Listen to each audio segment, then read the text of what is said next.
$5,000, 7 cars, and every single one built to keep running long after most new vehicles have already cycled through a transmission or timing chain. That's the promise here. And the countdown starts with the one buyers walk past because it looks too ordinary to matter. Number 7 is the Toyota Camry, specifically the 2002 to 2006 generation with the 2-liter 4-cylinder or the 3-liter V6. Nothing about it turns heads in a parking lot. That's sort of the appeal. IC Cars has run longevity studies for years, tracking which used vehicles most often cross the 200,000-mile mark. And this generation of Camry shows up near the top of that list almost every time it's published. Not because it's exotic engineering, because it isn't. Simple fuel injection, a transmission that doesn't punish neglect, and enough of them sold new that parts are sitting on shelves at every independent shop in the country, not backorder from some dealership warehouse 3 states away. There's a detail that matters more for older drivers than it does for anyone else: visibility. The AAA Foundation for Traffic Safety has pointed out that sight lines and blind spot size shift in importance as reaction time changes, and this Camry generation sits with a low belt line and a hood you can actually see from the driver's seat. No stretched crossover roofline blocking the corners. No oversized mirrors to compensate for a design flaw. Price is the other half of the equation, and it's worth pausing on. Clean examples from this generation regularly trade for $2,000–3,000 in most regional markets. Sometimes less if the paint has faded or the interior shows its age. None of that touches what's underneath the hood. A worn clear coat doesn't mean a worn engine, and buyers who understand that distinction end up with a car that costs less than a decent laptop, but keeps running for another decade. The real reason this car keeps showing up on used lots at low mileage isn't the drivetrain, though. It's a used to own them. A huge share of these Camrys were bought new by retirees who drove them to church, to the pharmacy, to a grandchild soccer game, and back into the garage.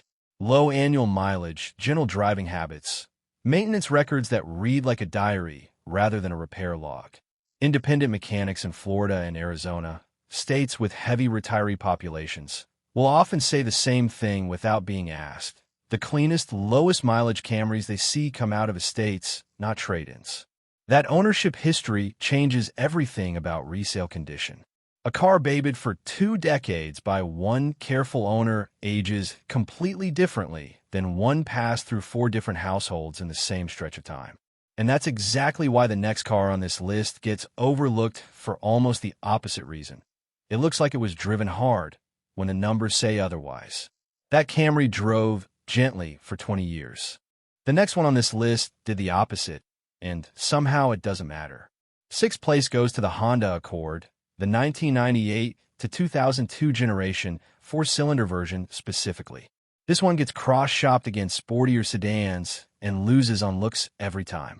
Fine. Looks were never the point. Consumer Reports has tracked this Accord generation's reliability scores for over 2 decades now, and the 4-cylinder trims consistently land in the upper tier for long-term dependability, well above where a car this cheap has any right to sit. Part of that comes down to something almost boring. Honda didn't change the engine platform dramatically for years, so mechanics who worked on a 1998 model can still troubleshoot a 2002 one blind, without pulling up a manual. Here's where the hard-driven reputation actually falls apart under scrutiny. High mileage on this Accord rarely means neglect. NHTSA complaint data for the generation shows remarkably few entries related to major drivetrain failure. Most complaints cluster around minor things like window regulators and AC compressors, not engines or transmissions giving out early. A car can rack up 220,000 miles on a highway commute and still have a healthier bottom end than a low-mileage vehicle that sat in a garage for years without running. Seals dry out. Gaskets shrink. Sometimes the babied car is the riskier buy, and the Accord with a long commuting history is the safer one. Price reflects that misunderstanding directly. Because buyers assume high mileage equals a tired car, these Accords often sell for under $4,000 even in decent condition, sometimes closer to $2,500 outside major cities. Independent shops in the Midwest, where winter driving punishes a car far more than mileage numbers ever could, still see plenty of these Accords rolling in for routine maintenance rather than major repair work, a pattern that tells its own story. Fifth place shifts to something a little less expected. The Toyota Corolla 2003 to 2008 generation 1, 8-liter engine. It's not flashy, and honestly, it's not supposed to be. What it has instead is a maintenance schedule so simple that owners with zero mechanical background keep these cars alive for absurd stretches of time. Oil changes, a timing chain instead of a belt in most trims, and very little else demanding attention on a fixed calendar. IC data on longevity places the Corolla from this era among vehicles most likely to exceed 250,000 miles, right alongside trucks built specifically for that kind of abuse. There's a quieter reason this generation keeps surfacing on lists built for older drivers: insurance. 3. The Insurance Information Institute has noted that older, simpler vehicles without complex driver assistance electronics often carry lower comprehensive premiums, since there's less expensive sensor equipment behind the bumper to replace after a minor fender bender. A cracked bumper on a newer car can mean a camera recalibration bill running into 4 figures. On this Corolla, it usually just means a bumper. Insurance premiums quietly shaping a buying decision. That's a detail most car shopping guides never even mention. But the next entry flips the whole conversation towards something even more overlooked.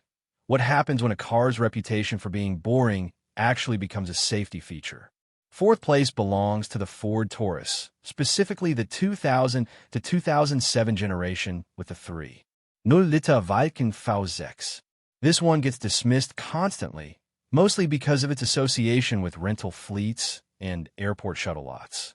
That reputation, oddly enough, works in a buyer's favor now. Fleet-maintained vehicles tend to have obsessively documented service histories. Oil changes on schedule, no skipped intervals, because a fleet manager doesn't want a breakdown costing more than routine upkeep. J.D. Power's dependability data from the mid-2000s placed this Taurus generation solidly mid-pack against far pricier sedans of the same era, a ranking that looks a lot better once you account for how cheaply these cars sell today. Size matters here too, in a way that isn't obvious until you're standing next to one. The cabin sits wide and low, doors open at an angle that doesn't require twisting a hip or knee to climb in, and the trunk opening is close to ground level rather than requiring a lift. None of that shows up in a spec sheet. It shows up the first time someone loads groceries without needing to hoist anything. Third place turns toward a car most people wouldn't expect on a list built around simplicity. The Buick LeSabre, 2000 to 2005 generation. Buick built its entire reputation in this era on one demographic, and it wasn't secret, retirees specifically. The 3800 Series 2 V6 under the hood earned a reputation among independent mechanics as one of the most forgiving engines GM ever built for daily driving, partly because it was engineered to be low maintenance almost to a fault. Repair Pal's average annual repair cost figures for this generation sit well below most sedans from the same era, domestic or import. What makes the LeSabre worth real attention, though, is ride quality specifically tuned for comfort over long stretches. A soft suspension, a wide bench-style front seat option in some trims, and a steering feel that doesn't punish anyone with reduced grip strength. Consumer advocacy groups focused on aging drivers have pointed to steering effort and pedal feel as underappreciated factors in whether someone continues driving safely into their 70s and 80s. This car was quite literally engineered around exactly that concern, decades before senior-friendly became a marketing phrase anyone used out loud. There's a detail that changes the whole picture for the LeSabre, though, and it has nothing to do with the engine. It's about what happens to the electronics inside a car this old, and why, in this particular case, less turns out to mean more. Less electronics, less that can fail quietly, inexpensively, and the LeSabre proves that point almost perfectly. No touchscreen infotainment system to glitch out after a decade of sun exposure. No lane-keeping camera hiding behind the windshield, waiting to demand a costly recalibration after a small crack. Just physical buttons, a basic climate control dial, and wiring simple enough that a shop with 30 years of experience can diagnose an issue by ear before ever plugging in a scanner.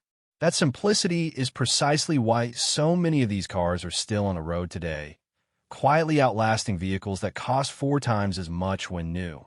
Second place goes to the Mercury Grand Marquis, 2000 to 2011 generation, essentially a mechanical twin to the Ford Crown Victoria underneath a slightly different badge. Fleet buyers and law enforcement agencies ran this platform for years, which means an enormous population of these cars exists with meticulous maintenance records and body-on-frame construction built to survive real abuse. NHTSA crash data from that era consistently rated the platform well for occupant protection, a detail that matters more once a driver starts prioritizing safety over style. Rear-wheel drive, a massive trunk, and a ride height that makes entry and exit easier than almost anything else on this list. That combination explains why so many of these cars stayed in single-family ownership for over 15 years before ever hitting a used lot. And now, first place, the one this entire list has been building toward, because it checks every box the other 6 only partially satisfy. The Toyota Avalon 2000 to 2004 generation 3.0-liter V6. Roomier than the Camry, quieter than the Corolla, and mechanically almost identical to both, which means the same reputation for reliability applies here at a price that rarely climbs past $4,500 even for a clean example. Consumer Reports has rated this Avalon generation among the most dependable full-size sedans ever sold in the U.S. market, a title that hasn't really been challenged since. Wide doors, a low step in height, a trunk that swallows a wheelchair or a walker without complaint, small details that add up to something bigger than any spec sheet captures. What ties all 7 of these cars together isn't luck, and it isn't nostalgia either. It's a shared design philosophy from an era before manufacturers chased complexity for its own sake, before sensors, screens, and software updates became more expensive to fix than the engine itself. Buy one of these 7, keep up with basic maintenance, and there's a real chance it outlasts a brand new car parked right next to it in the driveway. If this kind of practical, no-nonsense car breakdown is useful, sticking around for the next one costs nothing and saves a lot of guesswork later.